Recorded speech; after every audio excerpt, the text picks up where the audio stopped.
Yo, I'm Bob. Totally blind since birth, into Star Wars. Gonna be unboxing a droid from Star Wars The Clone Wars. And this is a Separatist Droid Gunship, or heavy missile platform. We saw these in Revenge of the Sith, of course. They were also in some episodes of The Clone Wars, like the Onderon arc. So, the tape was broken on this when it came in the mail way back in 2013. I did look at it once. I mean, I haven't necessarily unboxed it. I wanted to make sure everything was in there. This stuff should be all tied in there. Just one of those instances in which the tape was broken.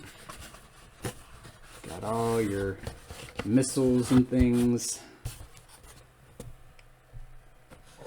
There's our bad droid, our bad boy, tied in there. It comes in that diorama box. So I'm going to pause this, see if I can't get this thing together, and I will be back in the blink of an eye. Okay, so the Droid Gunship is put together, and I like this one okay. I do believe I'm going to give it possibly an 8 out of 10. I'll get into that in just a minute. So we have quite a few features on this thing. So these have droid brains as well. Now we took a look at the tank droid, and that had an opening cockpit. So does this. So if you want to use this thing as an actual vehicle, you can plop a commando droid in there. There he is, hiding inside the droid gunship. We have some turrets on the very front of the sides of the cockpit, rather. Guess like chin turrets, they can rotate. We have cannons on each side of the gunship. They can go up and down.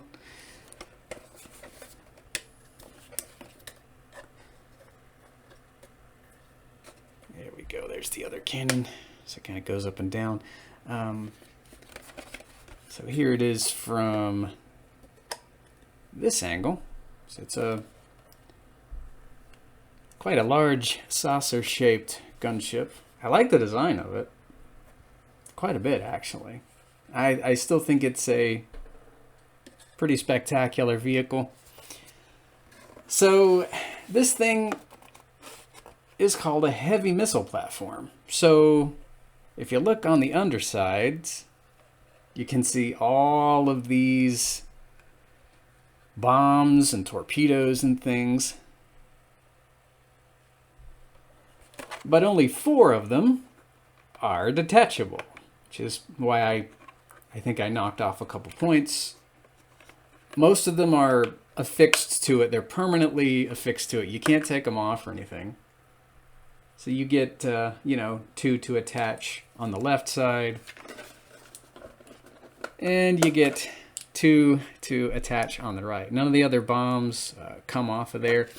I was always fond of those G.I. Joe vehicles, as I've said in other videos, that you could attach and detach missiles to. I think that kind of made for an interesting feature. The Dragonfly for the new HasLab G.I. Joe project, that's got a lot of munitions that you can detach from your helicopter, and I kind of wish this thing worked along the same principle. But I still think it's a pretty decent vehicle. Oh, by the way, on the bottom of the cockpit, you get this little chin turret. Like that, it kind of moves around, and you've got these little sensors that you can rotate as well.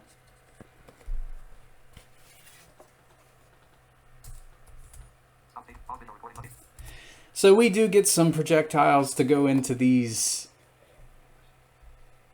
wing-tipped, these wing-mounted cannons here. They don't actually fire projectiles or missiles. They're your basic blaster cannons, but you get a couple of projectiles to put in there. And you get one for the chin turret as well. Still, even though I did rate this like an 8, Hey! I gotta go fetch that projectile that just launched and hit my blinds. Even though I did give this thing an 8, I think I want to give it an 8.5 rather, because it's still a really cool vehicle. It's even got a landing strut that you can bring down, so you can sit it on your shelf. It just kind of comes down from the bottom of the saucer there. That's pretty cool. I just wanted to see all of this right here on the bottom, all of this ordnance detachable. But I mean, it's not too big of a deal. If we ever do get this in the vintage collection, I really hope they go back and update it with a few more features and things like that. Still a fantastic vehicle, though. One of my favorites from the Clone Wars and Revenge of the Sith. I really like what Hasbro put into it back when they released it. I'm just happy to have been able to find one quite a few years ago. So yeah, 8.5 out of 10. Pretty cool features. And I'll hear you guys next time. May the Force be with you.